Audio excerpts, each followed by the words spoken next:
बाबूजी ने आजादी की जंग में राष्ट्रपिता महात्मा गांधी, पंडित जवाहरलाल नेहरू, लाल बहादुर शास्त्री, सरदार वल्लभ भाई पटेल आदि के साथ के कंधे से कंधा मिला के आजादी की जंग में भाग लिया। नेहरू जी अक्सर उनको व्यक्तिगत कार्यों के लिए चिट्ठियां भी लिखा करते थे। यानी कि सर जेल से बाहर जेल के अंदर भी बदलाव लाए। जेल के अंदर भी वो काफी करने की कोशिश, जहाँ भी उनको मौका मिलता तो वो कोशिश करते थे के विरुद्ध अन्याय उनसे बर्दाश्त किसी भी तरीके का हो चाहे। तस्वीरें हरियाणा के करनाल से हम आपको दिखा रहे हैं। आप अपने फोन की स्क्रीन पर एक फोटो देख सकते हैं। ये वही शख्स है जिन्हें हरियाणा का गांधी कहा जाता था। जी हाँ, बाबू मूलचंद की ये तस्वीर आप देख सकते हैं। नेहरू जी के साथ यहाँ पे उनकी तस्वीर है और ये देख सकते हैं जब वो मेंबर ऑफ पार्लियामेंट रहे थे, ये तब की तस्वीर उनकी है। और आप देख सकते हैं उस समय के बड़े बड़े जो दिग्गज थे, जो जिन्होंने आज़ादी के लिए लड़ाई लड़ी थी, उन सब के साथ जो है आप देख सकते हैं बाबू मूलचंद की जो है फोटो यहाँ पे जरूर नजर आ रही होगी। वही हरियाणा सरकार द्वारा जो है एक प्रशंसा पत्र जो है स्वतंत्रता सेनानियों को दिया जाता था, वो पत्र भी आप देख सकते हैं अपनी फोन की स्क्रीन पर। ये पत्र है, देख सकते हैं कि जो स्वतंत्रता सेनानी होते थे उनको ये जो है पत्र दिया जाता था ताकि लोग जो है उनको याद कर सके कि हमारे क्षेत्र के जो है स्वतंत्रता सेनानी थे जिन्होंने आजादी के टाइम अपना जीवन कुर्बान किया था, जो संघर्ष किया था। वो कहानियां आप देख सकते हैं। ये बाबू मूलचंद जी की तस्वीर है जिनको हरियाणा का गांधी भी कहा जाता था। नमस्कार सर, कैसे हैं आप? मैं अमर उजाला के प्रतिनिधियों का यहाँ आने पे स्वागत करता हूँ। सर सबसे पहले तो आप सर अपना परिचय दीजिए। मैं अशोक जैन, मैं बाबू मूलचंद जैन जी का सबसे छोटा पुत्र हूँ और मैं एडवोकेट हूँ।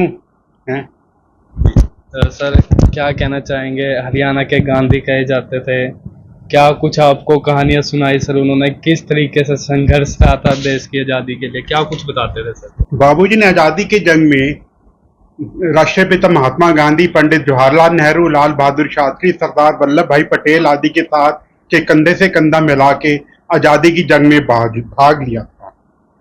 बाबूजी का जन्म 1915 में सोनीपत के गांव गोहाना में सोनीपत के गांव सिकंदरपुर माजरा में हुआ था और लॉ करने के बाद बाबूजी ने आजादी के आंदोलन में लॉ बाबूजी ने लाहौर से करी थी और उसके बाद एकदम से आजादी के आंदोलन में कूद पड़े। बाबूजी ने सबसे पहली गिरफ्तारी 6 मार्च सन 1941 को गोहाना से दी थी।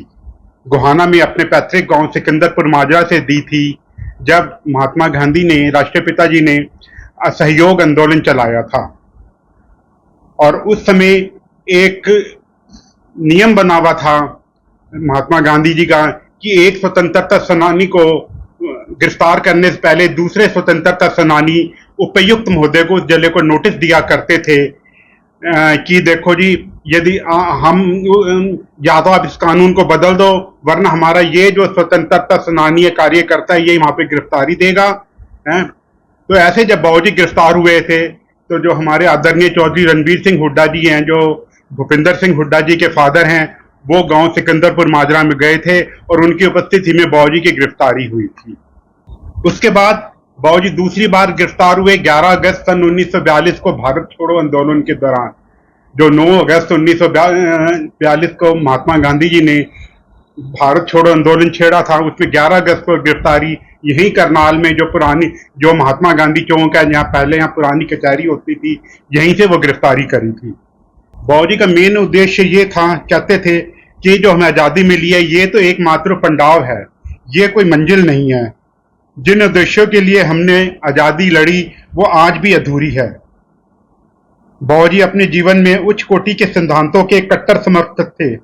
वे चाहते थे कि समाज के अंदर नैतिकता के गिरते मूल्यों और धर्म के नाम पे आए बिखराव एवं जातीय भेदभाव को दूर किया जाए। नैतिक शिक्षा के प्रसार में उन्होंने काफी बल दिया।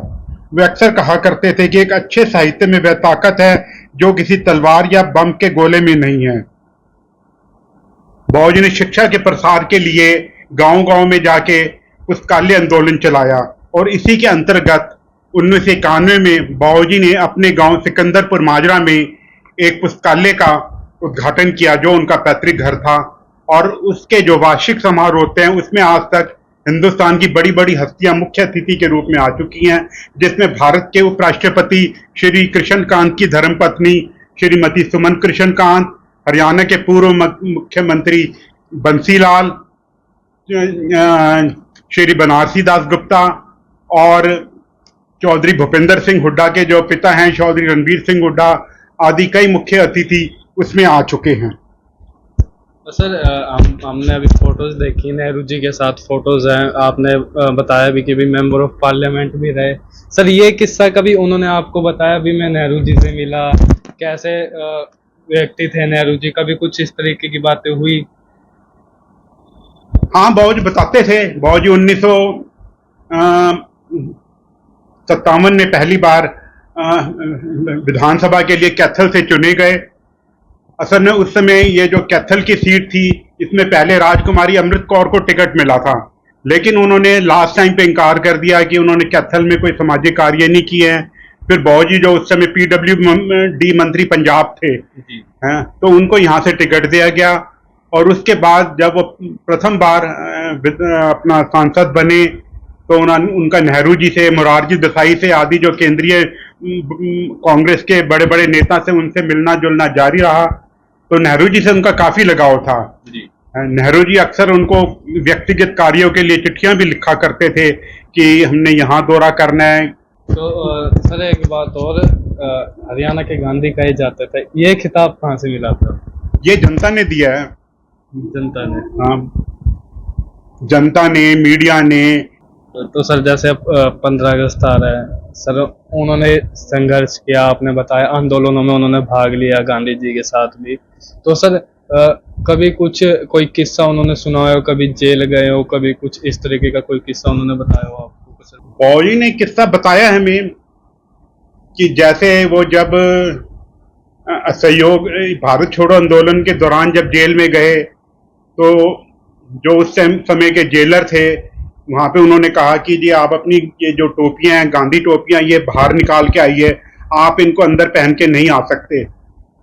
और दूसरा उन्होंने ये कहा कि जी आपको तो जब जैसे जेल के अंदर एंटर करते हैं आपको तो रजिस्टर में अंगूठा लगाना पड़ेगा।